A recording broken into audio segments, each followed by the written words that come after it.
Hello, everybody, and welcome back to Chapter Tactics, where we go over strategies and tactics to help out both new and veteran players alike.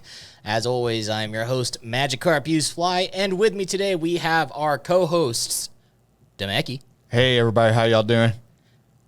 John P. John. Hello. All of the above, yeah. And joining us today, we have Wyatt, also known as Jack of Clubs Painting, part of the Long War, joining us today. Yo, what's up? What's up, Wyatt? It's always fun talking to you. Oh, man. Thank you. How do you look so young?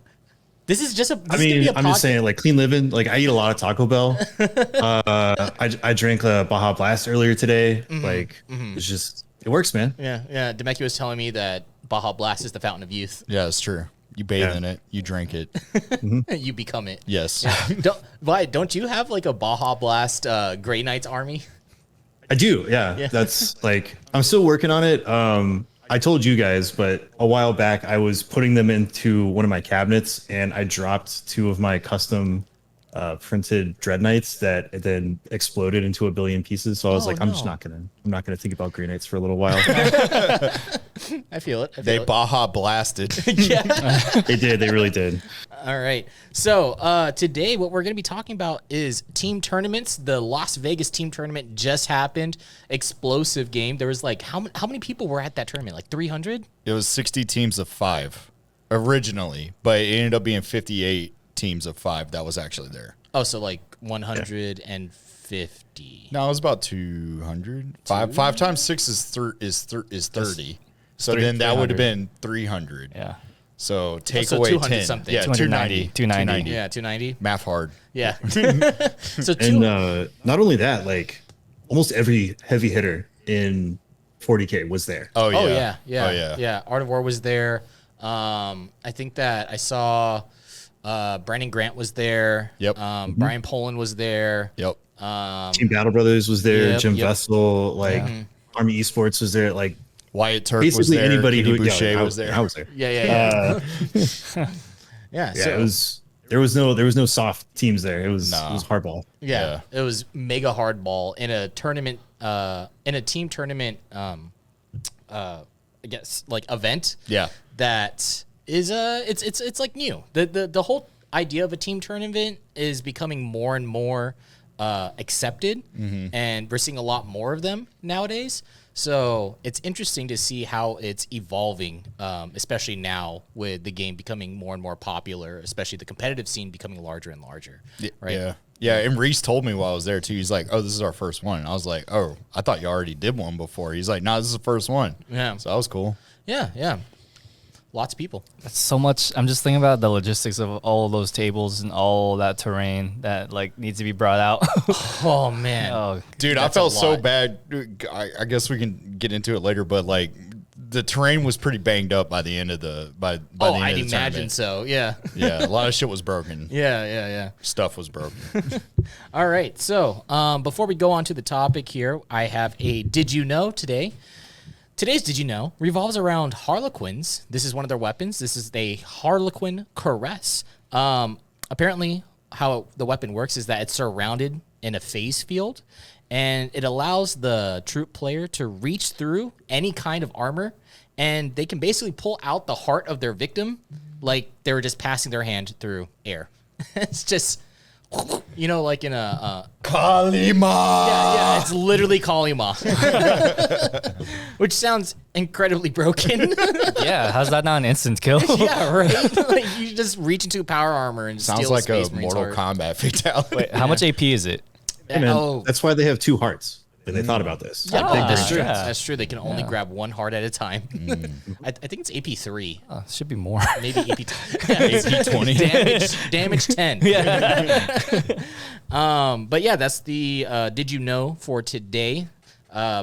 So yeah, let's head on over to the main topic. And before we do that, as always, this show is brought to you by FrontlineGaming.org, where you can get amazing game mats for not just your 40K games, but almost any tabletop game out there. Purchase miniatures at a discount and join some of the largest 40K events in the industry. They also have the largest 40K podcasting network in the business, with shows like Signals from the Frontline, Chapter Tactics, 40K Game Changers, 40K Stat Center, Grim After Dark, and so much more. That's frontlinegaming.org. And make sure that you guys pick up your SoCal tickets because it's coming up fast.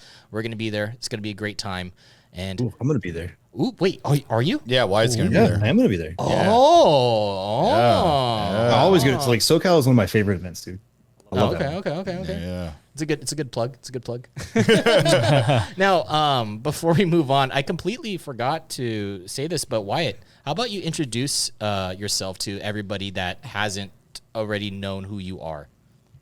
Yeah. So, my name's Wyatt. Hey, everybody. I go by Jack Loves Painting on YouTube and Twitch. Been playing 40K for almost 20 years at this point, kind of off and on. And I used to be a commission painter, and I transitioned into teaching. So that's what my channels are about, is like paint, teaching, tutorials, that kind of thing. And in the last few years, I've just been getting real active in the ITC, and also on the Long War podcast, along with my friends Kenny Boucher and Rob Baer and Mike Haspel. And Kenny and Mike were at the team tournament with Demeki and I. So Yeah, boy. Repping the Long War. Dude, and like not just that, but Wyatt, I have seen your name a couple of times on like BCP and like some events rocking your Chaos Space Marines, running your Lord of Skulls and Disco Lords. I think that there was a GT that I saw not too long ago where you made it into the top 10 with Chaos Space Marines. Yeah, it was Lone Star Open. It was Frontline Major. I ended up making 8th place, but that was due to some other stuff. So on the day, I finished 9th place at Lone Star Open. I got bumped out of the top 8 by 3 points. So that hurt a little bit. That hurts. No. Yeah, and I really enjoy the play style. People say chaos is bad, and I say, okay. Let me see. And let me I gotta give my credit beer. to my chaos spiritual leader and guru Don Husin, who was the primogenitor of the Lord of Skulls build. Yeah. And it's just been working for me, and I really enjoy it. Yeah, it's definitely an interesting build. And I think that you brought the same type of list to this event, correct? Yes, at Lone Star Open, I was trying out a couple of different things, and just small amount of backstory. In 8th edition, it started out as 3 Lord of Skulls with the buff characters, and then you also had like 2 units possessed and 2 units occultist to do all this stuff, right? And then in 9th edition, with points changes, it kind of fell out of vogue, and it wasn't until they made the FAQ change where you could take a super heavy and kind of refund the cost a little bit for being mono faction, because I had talked to Kenny about this. I had talked to Don Houston about this. I was like, 3 is great and all, but like, I wish we could just do 2 so you could have more tools in your tool bag from the Chaos Codex. And so that was where the light went off, and I was like, oh, it's back. Like I'm building this list. Like I'm figuring it out. So at Lone Star, I actually brought a Land Raider, Land Raider Achilles. And I brought a Volkite Dread. And it just turns out that like the conceit of the list all revolves around the demon keyword, and the Achilles can delete almost whatever you want. So like 8 multi-meltas and the shatter shells from the quad launcher, but it has no synergies with the list. You can babysit it with the Lord Disco to make it hit on 2s, but no rerolls, like no buffs really. So it was very swingy, and I didn't like that. And kind of the same thing with the Volkite Dread. Like 1 Volkite Dread, 3 Volkite Dreads with rerolls and stuff, real good. That's what everybody's running. Yeah. But again, it doesn't have the demon keyword, no synergies. And so then I was thinking about it, and I came back to Decimators. Decimators is one of my favorite units. We used to have lists with like 5, 6 of them in 8th edition. And they're great, but they got points costed into like the bench, and then they got points dropped in this edition. So they're back to being cool, and they have all of the same synergies. So they can do the rerolls from Infernal Power. They can use Demon Forge. They benefit from the Demon Smith Warlord trait, and they rock and roll. Like they're super good. Yeah. And so that was like the optimization that I made with this list. And I took it to a couple of RTTs and won those before coming to Las Vegas, and it's just been working. Yeah, Demon Forge, one of the most broken stratagems in the game. In my It opinion. is. It is. so It good. is OPAF. Yeah. I'm not going to be One able to use CP. that. It's definitely going away. Yeah. One CP, reroll all hit or failed hits and wounds. Like, come on, son. That's pretty good. So let me do this topic overview real quick, and then we'll break down team tournaments for everybody that doesn't know what a team tournament is, and kind of just like, discuss with ourselves what we think about team tournaments and how that should come into the field of your peripheral. Here's the topic overview. All right, so team tournaments are becoming more and more common as the 40K competitive scene gets larger and larger. So how do team tournaments function? Should it be the future of how 40K competitive works? And how do you get ready for a team event? Now, Demeki and Wyatt both joined up at the Las Vegas team tournament. This is the second team tournament that Demeki has participated in. Yes, sir. And Wyatt, do you know which number you're at for team tournaments? I think this is the 5th or 6th one. For 5-man, this is the second. Oh, But okay. There's been other team tournaments with slightly different formats going back a few years. Yeah. All right. So how about we first talk about what a team tournament is?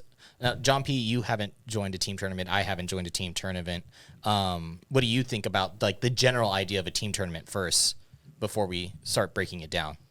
Yeah, it sounds neat. Sounds like there adds that extra level of strategy that you don't consider when you're just going by yourself. You could build heavily into a specific SKU to go against a specific matchup rather than doing like an all-comers list. And there's also just like that camaraderie, just you and your boys, taking on the world on the tabletop. Excuse me, boys or girls? Oh yeah, you and your fellas or fellows. Yeah. You and your people. Dudes and Yeah. dudettes. Dudes and dudettes. Yeah. I definitely enjoyed the idea of a team tournament. I think that it is the most balanced way to play 40K at a competitive level. So I absolutely adore it. Think it's amazing. But how about Demeki? You tell us, what is a team tournament? So you got 5 guys for the ones that I went to. You got 5 guys on your team. You can only have 1 codex, at least for the Dice Hammer one. And I think the same thing for LVTT. So like Space Marine chapters, you can't have like all like 5 people running Space Marine chapters. Okay. So So you like- can only have like one faction per person? Yeah, Oh, yeah, okay. yeah. It's faction draft. And Yeah. recently they changed it to where Blood Angels and Space Wolves and Dark Angels also count for Space Marines. Yeah. Oh, what? Oh, Yeah, so you so- can, wow. Yeah. So you can only take 1. So it's like if somebody's running Space Marines, only one person is running Space Marines, no matter what chapter it is. And then, I mean, everybody kind of like figures out exactly what army that they're going to run. And then you show up, you build your list, you show up, and then your captain, my captain, dear captain, was Wyatt, and he goes through the motions of kind of like figuring out. It's like a draft situation, right? We draft, like we put up an attacker, and then they put up 2 defenders. Then the attacker chooses and the captain chooses as to which matchup will probably be best for that attacker, and then they pick a table and they go at it. Okay. All right. Why do you want to break down like how that process works when you're drafting, and what your thought process is of how that happens? Sure. Yeah. So just like Demeki said, it's Codex draft. Now, just for people who don't know how all of this works, like you can have a player with multiple codexes, right? So like if you wanted to play a little bit of Grey Knights and a little bit of Blood Angels like mashed together, like you can still do that. It's just as soon as one person picks any codex, nobody else can choose it, right? So that's part of the little mini game that we're playing with these. And then from there, when you go like to the event, you want to have kind of a spread, because it's a different vibe than a 1v1 tournament where you're just trying to play to the meta or have like an all comers list and you're trying to like win as many games as possible. So with this one, you kind of want somebody to do a job, which is why in the past you would see like the quote unquote team tournament meta of like 2 heavy hitters, 2 control lists, and a crazy wild skew list, right? So going back to like the ATCs, you would almost always see like 2 super strong meta lists, and then you would see 2 horde control lists like guard and orcs, or G Sealer Colt and Tyranids, something like that. And then you would have something wild like an all knights list, or like triple Bane Blades or something super skew, right? Yeah. And then from there, you look at the missions and figure out how to build your list according to the 6 missions that you're going to play. And then that's like you get kind of deeper into the strategy like that. And then some people go really hard where they create these like matchup matrices. Like if you're playing your Grey Knights, we're going to sit down and we're going to break down like every matchup you want to see and every matchup you don't want to see, so that we can have these plans where when we roll up to the table, we're like, okay, these are the 5 factions that we're playing against. I know what my boys want to play and what my boys don't want to play. And a lot of times there is no easy solution as the captain, right? Like you have to win 3 out of 5 games. And so almost every round, there's going to be a matchup that you either can't control, or you end up like, this is the 2 left over, and it's either an okay matchup for your guy or it's a really bad matchup for your guy. And we call that falling on the sword, because sometimes in the strategy aspect of this, you might want to bait out their most powerful list.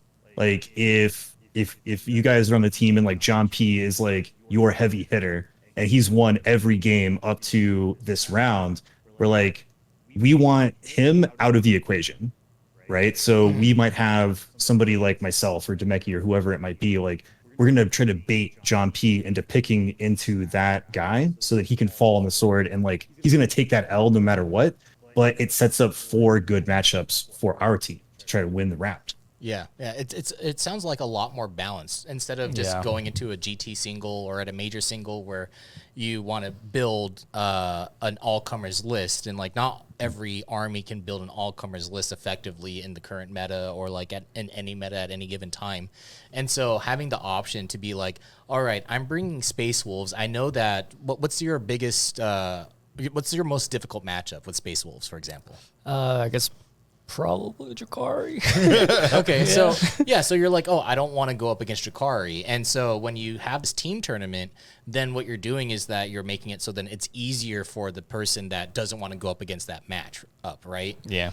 So it's nice. And I think that for people that don't know, this isn't like a team tournament where you guys all pull your points together and then, you know, you guys all play like a really big game or anything like that. That sounds cool too, though. It's like 5 one-on-one games. Yeah. And then like as a team, you're trying to win more games in the round. Yeah. Yeah. Try 3 out of 5. Yeah. And so you want to try to win 3 out of 5 games, but points still matter, correct, when it comes to a team tournament? Yes, depending on the format. So like back in the day, it's something like American Team Championship, right? It was points differential. And so part of the OG strategy is if your guy was going to fall on the sword, his mission was then to vampire as many points away from his opponent as possible, right? So like you don't want to get bodied. You want to win. You want to lose by like 3 points and like steal as many points as possible.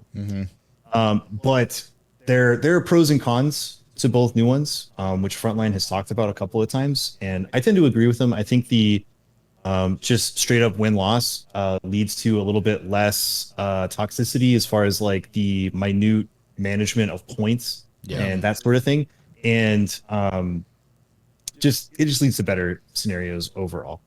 Yeah. And then points do matter in that you pool points at the end. Like, so one round, our team got 448 points total, right? And then that is a tiebreaker for placing at the end of the tournament. Yeah, so for points top do 10s and matter. It's just not as like live or die by the points differential as it used to be. Yeah, definitely. I feel like it's more health. It's a healthier way to do the point system. Makes tiebreakers not feel as bad, and like doesn't make it feel like, you know, somebody's like submarining in order to get into the top 10 just because it's like, oh, it's hard for me to get into the top 10 if I can't spike points comparatively to somebody that's playing Jakari in a singles. Yeah. So team tournaments definitely helps out in that way. But how are the games like actually set up? So if I were to go to a team tournament, I guess like for Wyatt, since you were the captain, how does it set up? Like, do you flip to see who is attacker defender? Like how does that whole process work?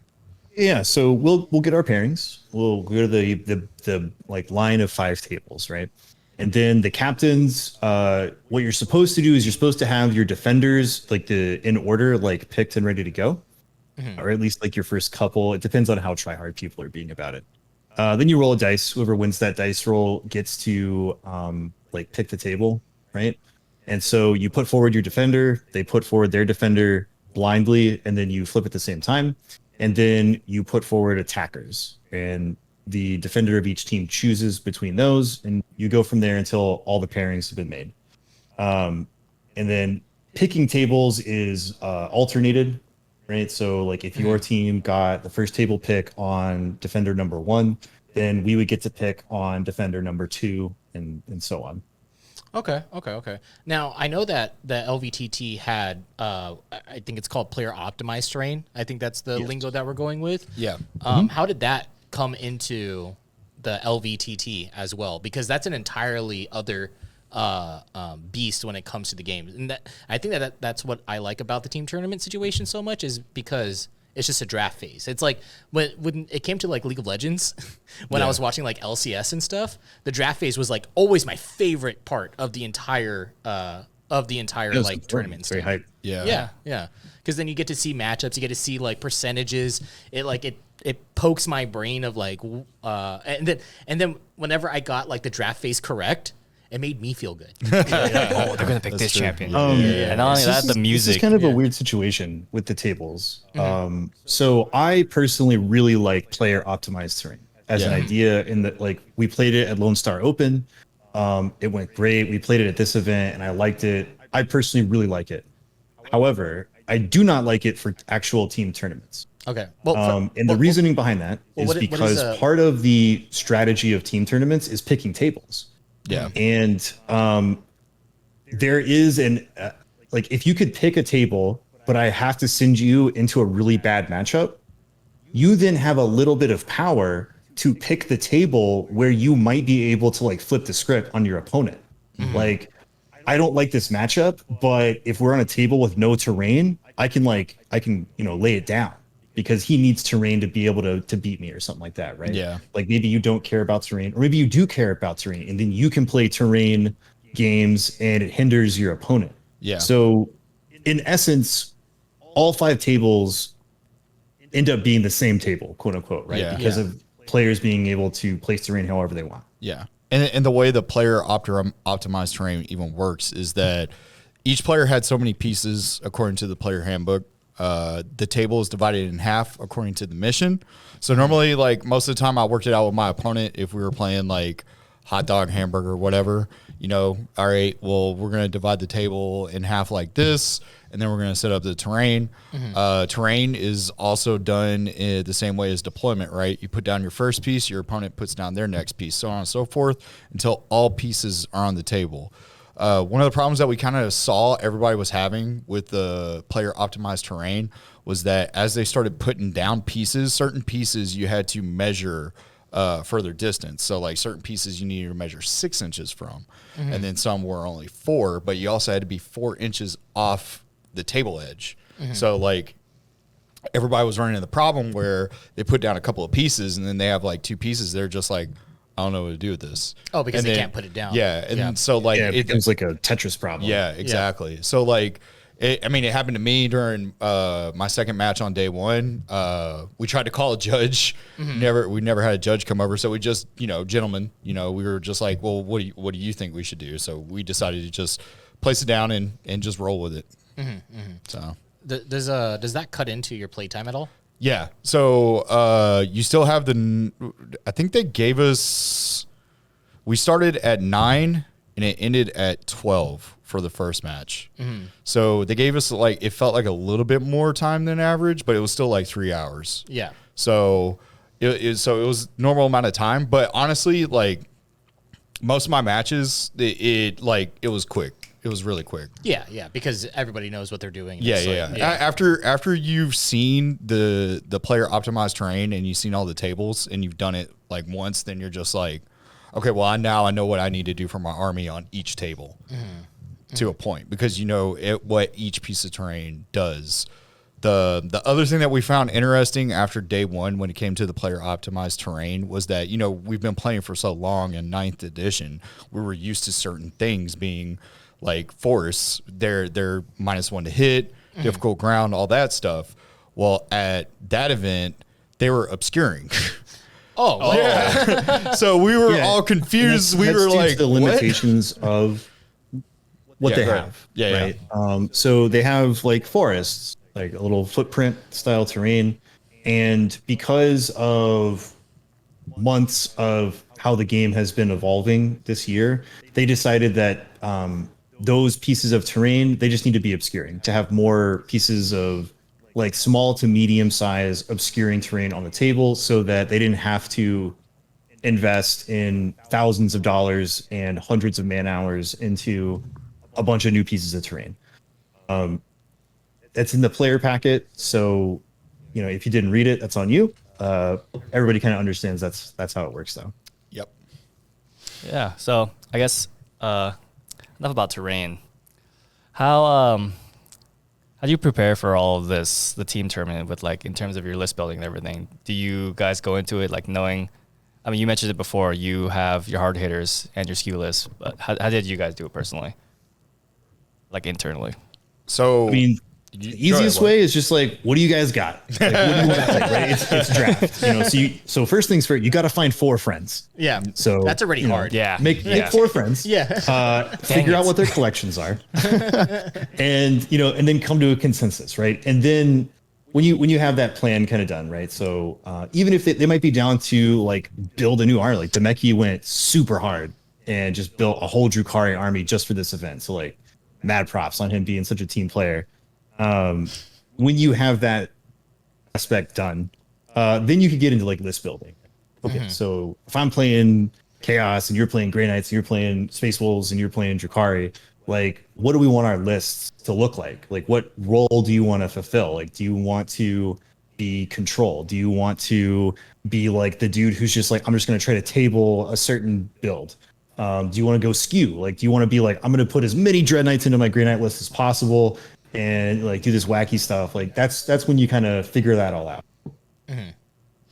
yeah, and we had like team chat, you know, where everybody was like throwing up their lists and stuff. Because like I was filling in for Alan, who was originally supposed to play Necrons, right, Wyatt? So Wyatt's like, hey, can you play? Because I told him, I was like, did you ask Marky first? Because like I was like, Mark stomped that butt during Dice Hammer. Dice Hammer. Yeah. And I was like, and Mark couldn't do it. So I was like, yeah, let me ask my wife. My wife said yes. And I was like, what do you want me to build? And I was like, I got Drukhari. You want me to build the 9 Chronos list? I got 1 Chronos in a box. Got to build 8 more. Yeah. Let me build 8 more along with 5 Incubi, 2 Raiders, and Yeah. almost a whole army. Yeah. So, but yeah, I went that route. I would say that's kind of a control list. You kind of push the Chronos into the middle, and it worked out for me because like most of the objectives that we were playing, the mission packs that we were playing, it was like being in the middle was super good just because like there was always an objective on each side, right, on the left or the right. So it was super nice. It was really fun. So, go ahead. I was gonna ask, did you guys all like take a look at each other's lists and give suggestions and everything before going into it, or is it just like, this is what I'm playing, this is what I'm comfortable with? Man, this whole process sounds fun. Yeah, it Like, does. it's just- Yeah, like, hey, can someone review my list, see if there's any weaknesses? Yeah. Yeah, so I posted my list I think 3 times because I was looking at what I had. I was looking at the list that I lost against at Dice Hammer, and I was kind of comparing and contrasting, trying to figure out what exactly I wanted to do differently. Because like there was Hellions in the list that I lost against, So I was like, well, I have 5 Hellions. I don't have as many as that person has, and I can't really get my hands on them. But I do have 6 Reavers. So I was like, maybe I should run 6 Reavers. But then I was like, well, I also have Mandrakes. And it kind of played, like, I didn't really think about that unit as to what I wanted it to do. I was just trying to fill a hole, right? So I play tested with the Reavers at the local GT, or not local GT, but local league. And I was like, this should be fine. And I also like sent it to the guys for their input, kind of went back and forth about it. And I just ended up rolling with the Reavers. Yeah, yeah. Is that like how you guys come up with your general game plan? Like, so when you go to a singles, you usually bring like an all-rounders list, right? Yeah. So the general game plan that you guys have is like what Wyatt was saying earlier, was that before you would have 2 heavy hitters and stuff like that. Can you like go into more detail on what that means, Wyatt? Right. So, in the past, you would have like a team composition, right? And it's generally based on whatever the meta is at any given moment. So we're in 9th edition. If you look at the guys who won Las Vegas teams Art of War, like congrats to them. Not only are they some of the best players, but if you look at what they brought, every one of their codexes is a 9th edition codex, which is, formatted for this edition. They all have faction secondaries that are relatively easy to max out in any given mission against almost any opponent, right? So like Sisters, Grey Knights, they had a Drukhari, they had Admech, like every one of those, they're optimized to the 9s for this edition. And then if you look at the actual list composition, you start seeing kind of a pattern of like what each of those factions is meant to do. So on our team, Drukhari for Demeki's list, like we needed not only like a good shooting threat against a number of different factions, but also something that could tank a lot and sort of like hold objectives real strong. So like Kronos, real good at that. He also has a ton of OBSEC. He has a lot of close combat threat. He has a lot of tools in his tool bag to play 9th edition.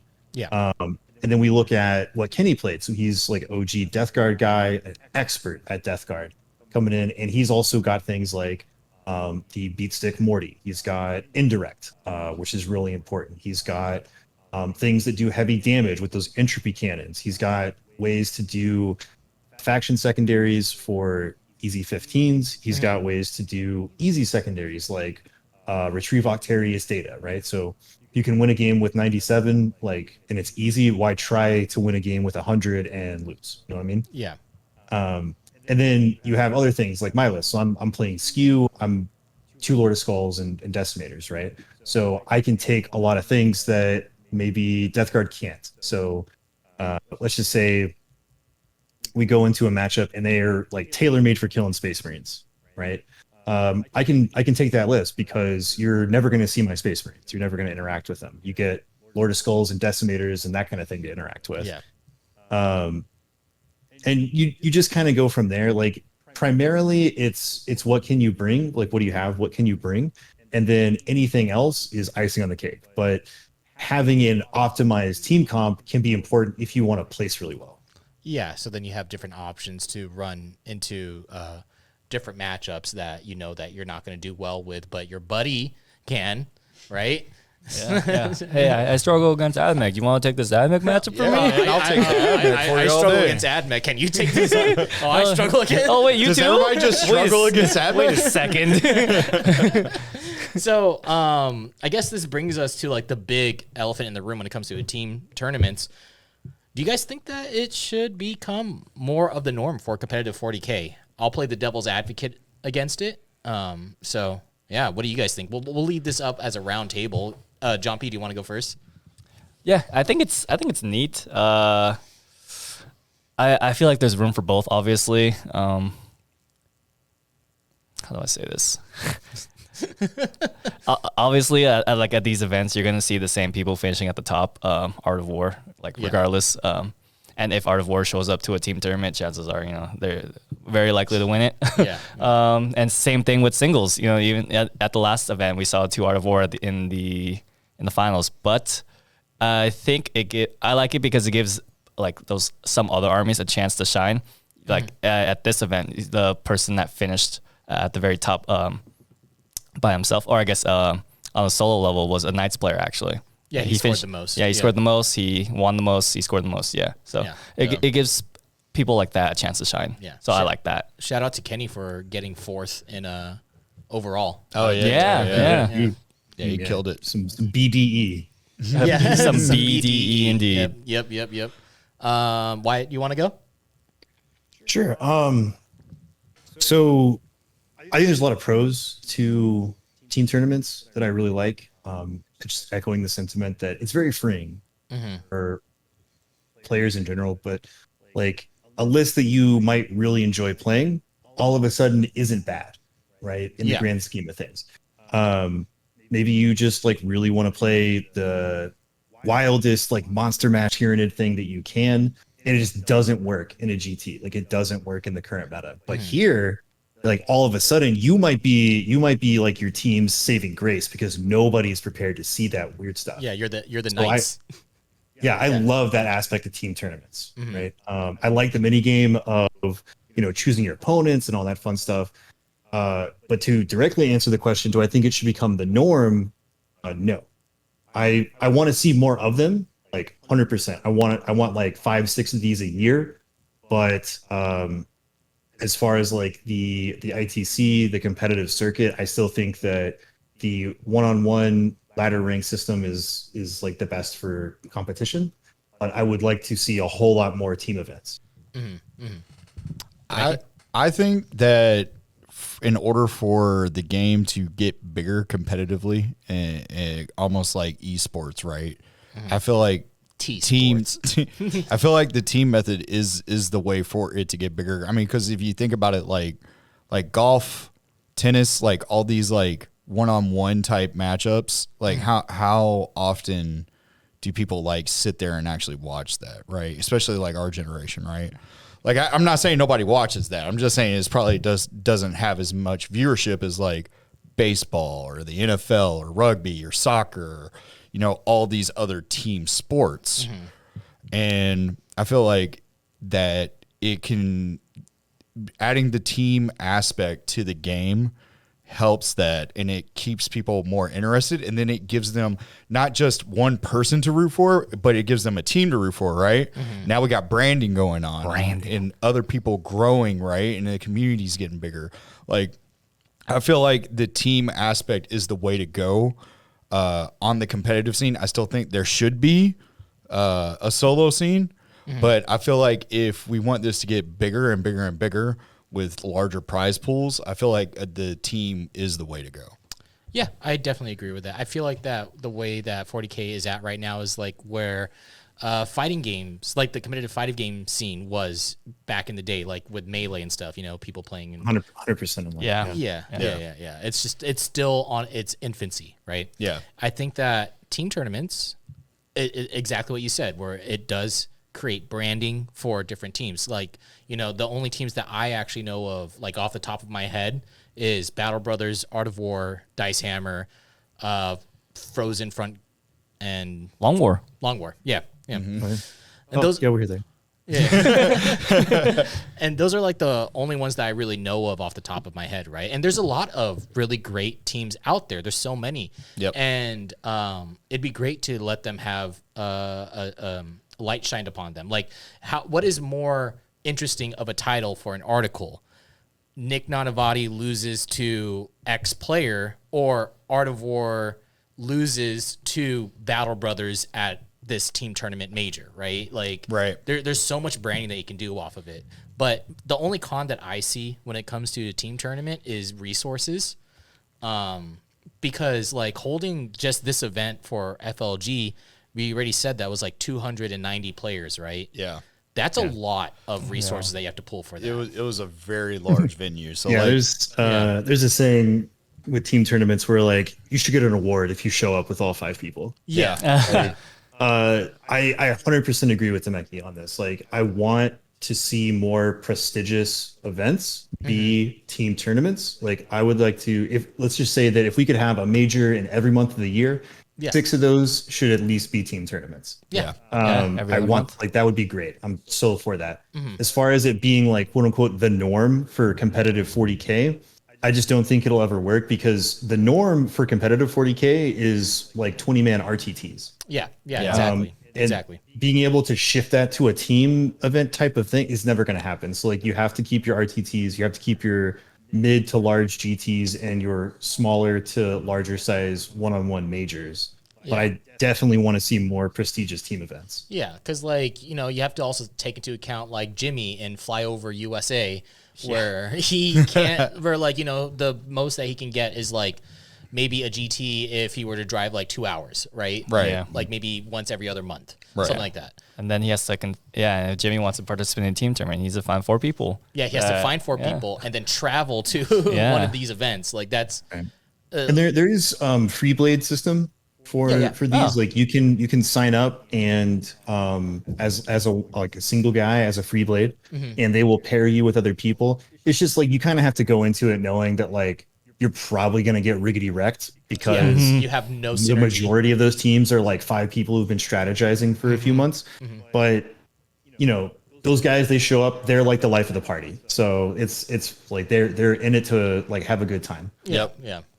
They're trying to get recruited by other Yeah. by an actual team. Yeah, all of it. It's qualifiers. Yeah. Like, Here's hey, my look business card. Yeah, look at me. I'm really cool and good. Can you imagine the chadness you'd have to be to go up to a team and be like, all right, guys, I'm your free blade. Here's my business card. And it goes 0 and 5. You walk up to Art of War, like, hey, I'm a free agent, by the way. Yeah. All right. Cool. I think that is pretty much it for this episode of Chapter Tactics. Wyatt, if you would like to plug yourself in any way, shape, or form that you would like to do, visually or audibly, go ahead. Sure, yeah, you can find me on YouTube under Jack of Clubs Painting. I stream 3 nights a week on Twitch, twitch.tv/Jack of Clubs Painting with underscores. We're part of the Long War podcast. We do that weekly. You can catch us live on Twitch for that recording.